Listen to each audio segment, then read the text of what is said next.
শুধু দর্শক, আজকে পবিত্র মাহে রমজান মাসের 29 রমজান। আজকে এই 29 রমজানে আমরা রাজধানী ঢাকার ব্যস্ততম যে এলাকাটি সেটি আমি দেখে যাচ্ছি এবং এই ব্যস্ততম এলাকাটি আমি দেখতে পাচ্ছি আজকে অনেকটাই ফাঁকা। কারণ বাংলাদেশ সচিবালয় এবং জাতীয় মসজিদ বায়তুল মুকাররম এবং বিভিন্ন রুটে গাড়ি যায় এদিকে, সেই এলাকাটা আমি দেখাচ্ছি। বিশেষ করে পুরানা পল্টন মোড় এলাকা।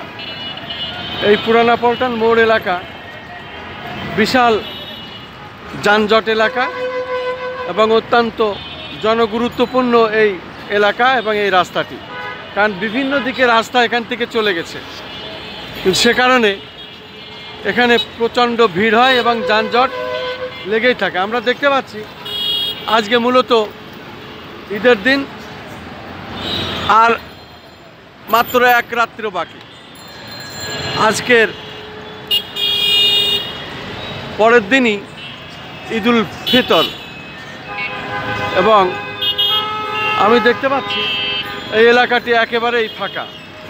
গাড়ি যাচ্ছে, বাস যাচ্ছে, সাইকেল যাচ্ছে, অটো যাচ্ছে, রিক্সা যাচ্ছে, মোটরসাইকেল যাচ্ছে, প্রাইভেট যাচ্ছে, মাইক্রো যাচ্ছে এবং মানুষ পায়ে হেঁটে যাচ্ছে, কিন্তু ভিড় নাই। যেহেতু এই রাজধানী ঢাকা এখন ফাঁকা, আমি সেটাই দেখানোর চেষ্টা করছি। আসলে ঈদে নারীর টানে মানুষ ঘরমুখে এবং প্রত্যেকেই এখন বাড়িতে ঈদ করার জন্য যার যার এলাকায়, সে কারণে রাজধানী ঢাকা এখন ফাঁকা। আমি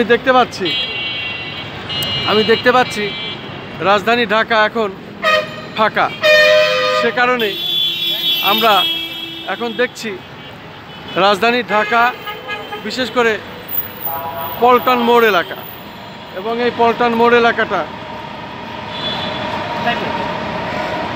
আমরা দেখতে পাচ্ছি আজ বাদে কাল ঈদ এবং এই ঈদের কারণেই রাজধানী ঢাকা এখন ফাঁকা।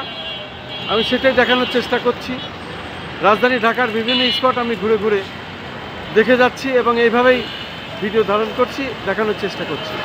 মূলত রাজধানী ঢাকা আজকের এই অবস্থাটাই, যেটি আসলে ঈদের সময় হয়ে থাকে তেমনটি আমি দেখাচ্ছি।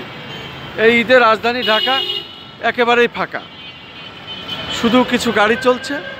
আজ বাদে কাল ঈদ এবং সে কারণেই রাজধানী ঢাকা এমনই ফাঁকা।